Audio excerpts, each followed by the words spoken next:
Hey guys, Jason here with Damien, and we are back to give you some more TCG Revisited. This episode is the fifth episode, so we're at about the halfway point. So I hope you guys have been enjoying the content so far. Today's episode is Control Curious. So these are decks that are, well, they're pretty sweaty in nature, but they aren't like true control decks. I think you'd argue that they're more like mid-range decks. But the things they have in common, aside from that, is that they're kind of like the natural home for Cryptic Totem because they love building big boards and like not attacking. I actually thought long and hard about these concepts, and I'm going to say that I feel like these are some of the ones that could use the least refinement because of how much, I guess because of how the concepts are. But Damien will be here to keep me in check and not let my ego get out of control. So let's start with Wave Strikers, Damien. This is a favorite of yours, isn't it? Yeah, it's a good one. Yeah. Now, what makes you like Wave Strikers so much in the first place? I think it's pretty straightforward in how to play it, and you've got a bit of everything. You've got the attack untapped Sapient Arc. You've got the discard, and then if you really want to go sweaty, you can go with the turnips. To play around with your mana, and after the Cryptic Totem, I think it's very obvious in where your win con is now. I think before we were like building a board, but then we're too scared. Yeah. Yeah, because like with Killstein, it's like there are certain shield triggers that you still can't play around. Like, for example, you can't play around Holy All, so you could still lose pretty easily, right? No matter how many creatures you have. Yeah. But with Cryptic, it's you know when you've won. Yeah. So when it comes to Wave Strikers in the TCG, I think the big point of contention when making the deck lists are, do you include Bronze Arm? And how many copies of Miraculous Rebirth do you play? I think it's pretty much those, because most people, I feel like, will agree that the 4-color no water is the way to do it. So what are your thoughts on playing Bronze Arm? Should he be in the deck? I think. Well, we did the test before and after, right? Because the original we had no Bronze Arm, and then we changed it. Yeah. I think afterwards it got a lot more consistent. Yes. Even if you were a little bit behind on mana, I think you still got out creatures a lot more consistently. You didn't need a soul swap target because you can just put Wave Strikers in. Like, it's not that bad. Yeah, that's fair. Yeah, I think I know we're supposed to have this discussion to be like, should we challenge the views? Should we change it? And I do think that this is probably the way that I would still want to play it. But I guess I just remember there were a couple of situations when playing is like, oh, it's so slow because the deck doesn't have any natural draw, really.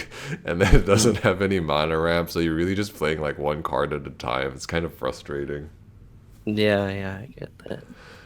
In the last deck profile, at the very end of the video, I mentioned that maybe there was merit, though, in building a Wave Striker list with, like, a thick Bronze Arm and a thick Rebirth line. So envision the curve this way. So on turn 2, you play a Wave Striker. On turn 3, you want to play Bronze Arm. On turn 4, hopefully you get Mysterious. And then on turn 5, you play Miraculous Rebirth.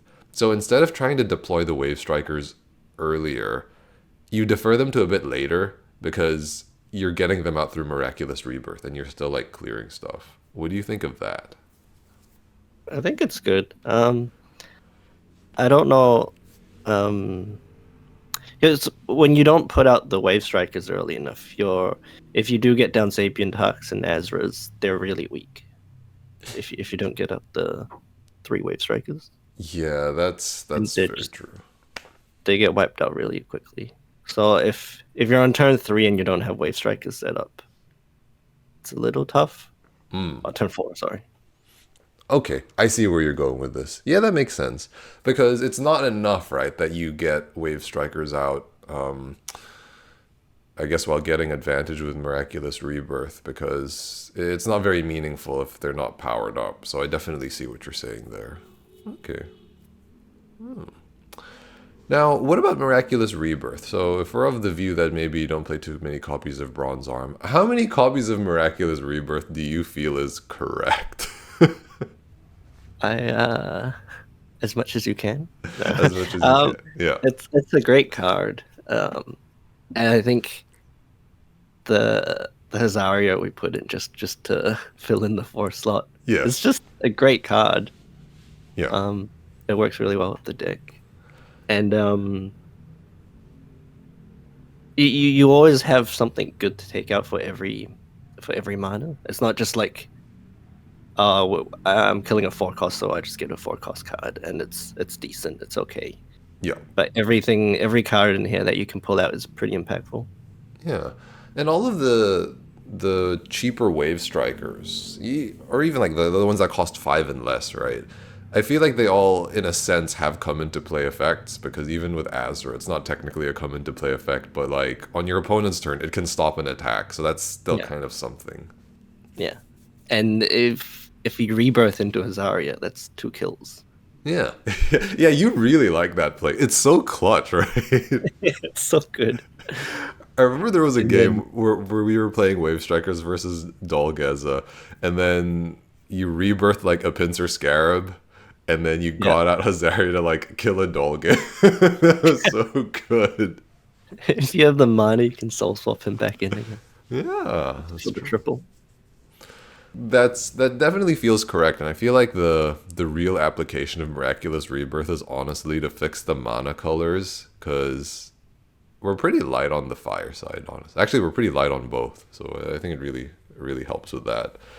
The only downside, in my opinion, is that it goes in to mana tapped. So like, if you're not playing any ramp, if you're not playing Bronze Arm or anything like that, then sometimes top decking Rebirth, if you can't play it, feels really bad. Yeah, and you have to charge it first turn, because you're trying to get your 2 drops on your second turn. Yes. Yeah, because after that point, like everything else is pretty much played on curve, right? Yeah. Now, what do you think about Flame Trooper Goliath? So this is another wave striker that we don't really play. Flame Trooper is 5 mana 4k, and his wave striker ability is when you put him in the battle zone, you can kill one of your opponent's 5k or less creatures. But he costs 5. Yeah, it's pretty big. I think because there's no mana ramp, you don't want to play too much 5 cost. So would you take out like Jagila? Maybe you could cut down on Jagila, or actually this is the next argument that I was going to make, is that we could actually cut down on the shield triggers and just play more like consistency cards. Yeah, because like the Tornado Flames and Terror Pits, you never really hard cast them. It's just our format has a lot of aggro, so they feel kind of necessary and they can fix the colors. But yeah, I guess if you're taking a different perspective, right, you could cut down on the trigs and try to be more consistent. If Azure gets live sooner, you remove your opponent's creatures, then like, well, don't worry about your shields being broken. That's the other train of thought. It just costs so much. Yeah. Like, Healer's already pretty hard to get to at 5 cost. Yeah. Okay. And another thing that I wanted to talk to you about is the argument of Tornado Flame versus Tenton Crunch. This is something that was that one of the viewers commented on, and I thought it was a really interesting argument, because Tenton Crunch is hard castable. I mean, the 4 mana to 5 mana makes a pretty big difference. I mean, look no further than Unicorn Fish versus Core Isle. And Tenton Crunch gets rid of 3k or less, but it's still, 4 mana, get rid of 3k or less, still a shield trigger spell. So you're still hitting Pyro and like some other stuff, still hitting the weenies. But Tornado Flame, of course, hits bigger targets, right? I'm not sure how relevant 4k is. I guess that's like Fal, Gonta, who were like, but, we're not sure how to treat him, but yeah. So what do you think of that? Tenton versus Tornado Flame? Yeah, I think it could be good. I think the 1 mana difference is pretty big, because no Bronze Arm. Yeah, and I guess we need to list down like what we're actually, like what we can't kill anymore, because like Gonta is coming out on turn 2 anyways. You're not going to be able to deal with them. anyways. Yeah. Yeah, but I guess the main argument against actually, I'm looking at my notes here, is Tajamal, who this deck hates. Tornado Flame can at least get rid of Tajamal. Yeah, that's true. Now, the last thing that I wanted to talk about for Wave Strikers is the use of Morbid Medicine. Now, I think, well, in this sample list, I've of course put 2 copies of Morbid Medicine because I think it is a great card. It's kind of like our version of Energy Stream, right? It's a +1, and well, Wave Strikers hate removal, and so Morbid Medicine at least helps you recycle your Wave Strikers, right? And when they're getting removed, it's better to get them from your graveyard than from the deck. How many copies do you think we should play? Do you think 1 is enough, or you think like 2 feels more correct? I think 2 is good. It's a little sad because aren't survivors they get the race survivor. Yes, that's right. Yeah, so that would have been better. But I think you need to be able to get them back. I remember when we made the DM13 versions, we had the puppet. Yes. And that was crazy. You could just keep recycling, keep getting them back. And this is sort of like a nerfed version, I guess. Yeah. You had a lot of Yu-Gi-Oh turns. It's like you play Uncanny Turnip, you get Trombo for mana, and like Trombo for like something else. You just play them all at the same time. Yeah. You just you can in one turn just get all your Trombos back. Yeah. But I guess this isn't as strong, but it's still good. Now, I'm glad that you brought that up because the next thing that I wanted to talk about was in the Trombo build, do you still play Morbid Medicine? Because, I mean, it's kind of explosive, right? I guess it depends on what you're scared of more. If you think you can consistently get out the 3 Wave Strikers and keep them up, then probably go for the Trombo. Morbid, I think, is better when you're getting controlled hard. Yeah. You can get 2 back and then play them all at once. Yeah, that's interesting. I think maybe... Okay, what do you think of 3 Trombos and 1 Morbid Medicine? Yeah. Okay. Compromise. Yeah, it's a compromise. But I guess the thing is, though, that like Trombo is great because it's also a 2-drop. And yeah. And so if you had the choice, I would rather play Trombo on turn 2 than Uncanny Turnip. And so in that regard, it's better to have more Trombos. Oh, too many decisions. But okay, so I think the takeaway from this video is like we don't really change the Wave Striker list. Like a list with Bronze Arm Rebirth is like, it's a bit of a pipe dream. And then maybe for the Trombo list, we play 1 Morbid Medicine potentially. That's kind of like the takeaway here, right? Yeah. I think this deck is pretty good as it is. Yeah. And the thing with Wave Strikers is there's also like not a whole lot you can do to the concept just because it's so tight on space. Yeah, also the water is so bad. The water line. Yeah, it's pretty bad. But you can play Spiral Gate. That's true. All right, so let's move on from Wave Strikers and we'll talk about Auzesu. I think this is the deck we have spent... I think this is the Season 3 deck we are most proud of, but for the wrong reasons. You know, because we always talk about how proud we are of this deck because it was so hard to get it off the ground. And then because there was so much that we wanted to do with it. And because of all the weird counts now, we were kind of able to have our cake and eat it too. You know, we squeezed in the Rampers, we squeezed in Belix and Juliana, and then the Silver Bullets, as I like to call them, like Diamond Cutter and Cryptic Totem, and even Zahaku, who's like a really important part of the deck. I like the discoveries we made along the way. I remember the first draft we had of this was like the normal angel commands you would normally use, and then like Photoside and stuff. Yes. And then it was like, wait, this other card, Asteria. It's pretty good. And then later on we were like, oh wait, Zahaku. Why are we not using this? Yeah. I think the big discovery with Zahaku was as a result of our format being very heavy on the attacking decks, and Zaihaku is great for revenge killing. But also, it's the curvature into Auzesu, right? Like, Zaihaku makes Auzesu cost 5, and then that's like a big swing turn. It was the curve, I think. We had too many 5 costs, and it was very late. Yeah. Yeah, that was really good. I think because this deck doesn't have a lot of draw, Asteria is pretty non-negotiable. Because I think there's an argument to be made that it's like, oh, you just play Misterius. Like, Misterius is better. But, like, I think we tried that, and then we really missed the presence of Asteria. Yeah, I think it being a blocker as well, a pretty big blocker. Yeah. You need it to stall the game. It's a big blocker, but it can still get destroyed by Comet Missile. How messed up is that?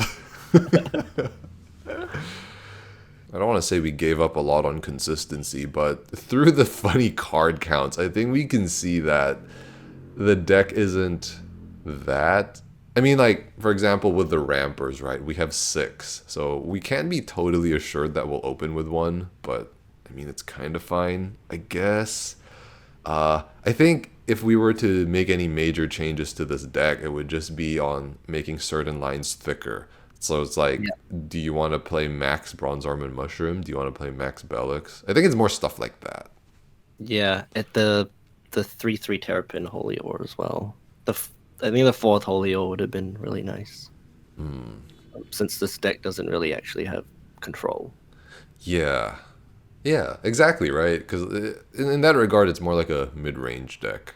Well, the way it controls is sort of weird compared to the other ones. You don't control turn by turn. You're waiting for them to build a board, and you clear it all at once. Yeah, and then I guess you use stuff like Sky Sword to annoy them, blockers, and then like Cranium Clamp, of course. Yeah. What do you think of the 2 Julianas? I think a lot of internet people might say that's a little bit sus.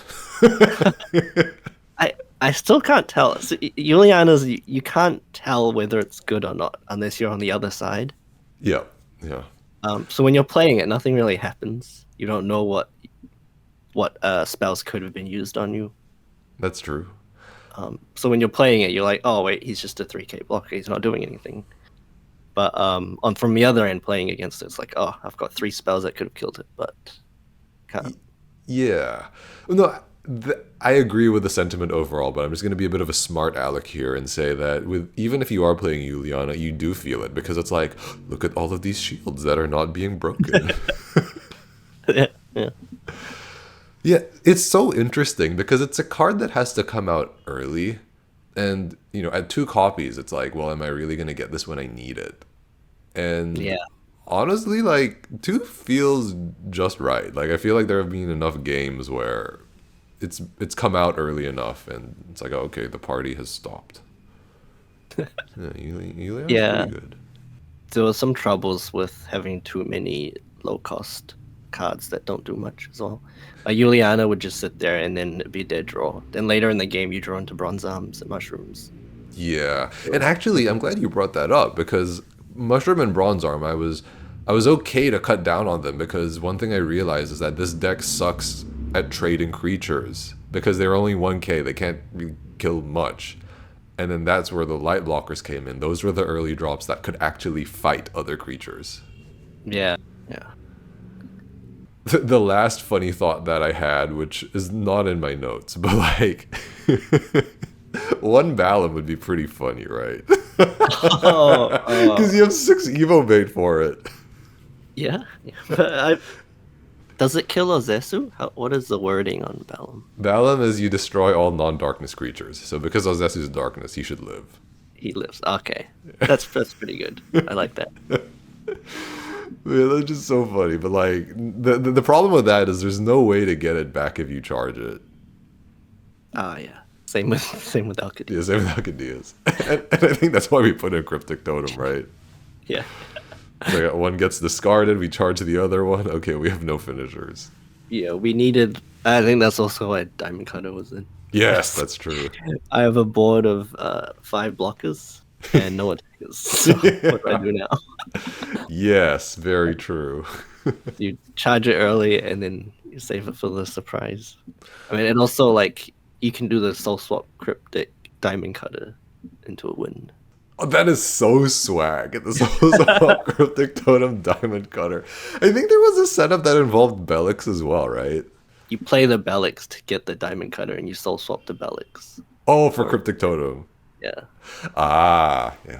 So swag. I don't think we ever got that on camera, because like the one game you got it was like, Yeah. there was bad glare, but it's so swag.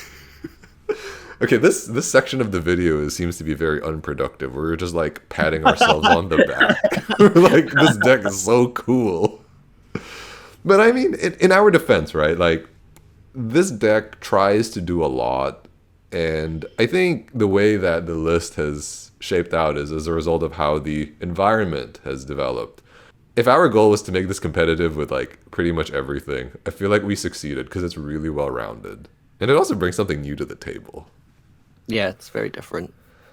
All right, so do you have any closing thoughts before we move on to the final deck of the video? I think yeah,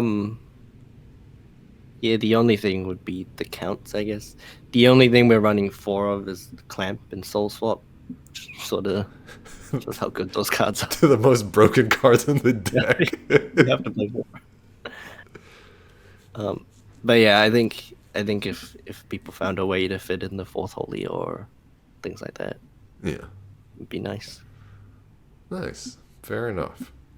Now, moving on to the last deck of the video, we have Armorloids. So, I'm going to sound like I'm patting myself on the back again, but I don't think there's really much we can do to improve the concept, right? Because I feel like this is one of, if not the most actualized deck in the Gauntlet pool.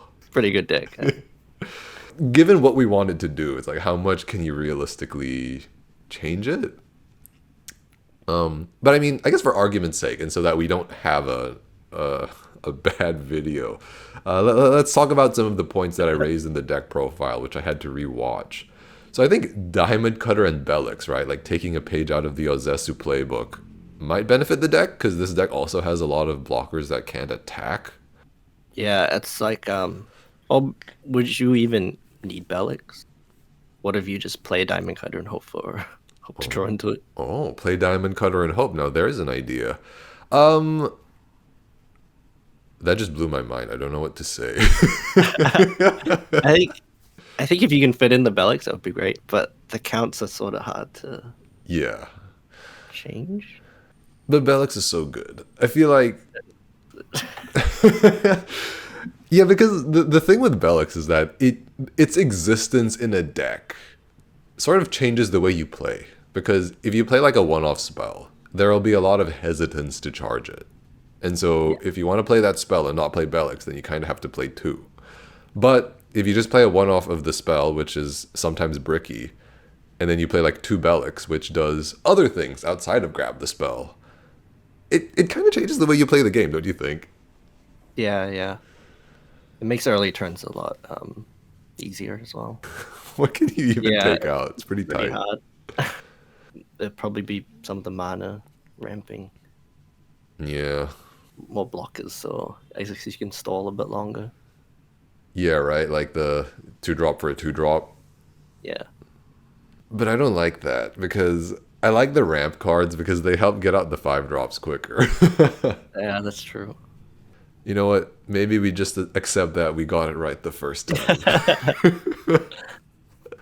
Oh, another one. Cryptic Totem. So Petrova is great, right?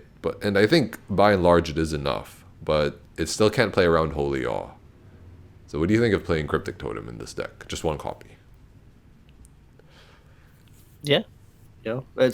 And you're playing the D gate as well anyways, so yeah. You've got soul swaps. It's pretty good. Yeah. Now, do you think cutting the 4th Petrova is worth it to squeeze in the extra Cryptic Totem? Because keeping in mind, Petrova does other things outside of being a finisher, right? That's tough. Actually, the more I think about it, the more I'm leaning, maybe we keep Cryptic Totem out of the deck, because with Petrova, it's one of those cards where you want to hit ASAP. Yeah. So if that's the case, then you need to play 4. I basically just argued against myself. I think you could probably make space for it somewhere. Yeah, you Or maybe take out a Misrius or something. yeah, or the fourth Tornado Flame. We have a lot of fire mana, right? And Fairy Life is a trig. Actually, if you break into Fairy Life, if your opponent breaks Fairy Life early, it's really good. It is, yeah. And so when you get that extra mana to catch up, you can play your strong cards earlier, and then it's not a good time. It's also pretty satisfying when you Fairy Life like a big minion for you to soul swap. Yes. Or like if Fairy Life is your entire turn, and then you hit one of the multi-sub cards. Yeah. Yeah, Fairy Life is really good in this deck. I think at the start we wanted to play Poisonous Mushroom because we were like, oh, it gives you the body. Fairy Life is -1. But like, no, not in this deck, because Poisonous Mushroom puts too much pressure on the hand, I think. And then the Fairy Life is just very low maintenance. All right, so again, we are patting ourselves on the back. This is the Gauntlet Pleasures Themselves TCG Revisited episode. But I mean, like, let's be real. Like, I don't know what we would really do. Let us know in the comments if there's anything that you think we should be changing or experimenting with. But I really like these decks, and I guess the passion shows, right? How we were able to get them so right. Well, actually, you know what another thing is? These are all basically Season 3 decks, right? Like the Wave Strikers list is like closer to a Season 3 list. So we are further along in our DM careers. That's how we were able to get them right. See, this is character development. Yeah. All right, so before we close out, do you have any final thoughts, Damien, for the good people? Yeah, it's we would be interested in seeing like what people have to say, what to add. Because I think these ones, even though they're like, we haven't said much changes that we could do, I think there are some interesting things you could do with these decks. Yes. So, it'd be interesting to see. There you go. The final words of encouragement from my good friend, Damien. All right, so that brings us to the end of the video. Hope you guys enjoyed that. We certainly have some more for you soon. Thanks for watching, and we'll catch you in the next one.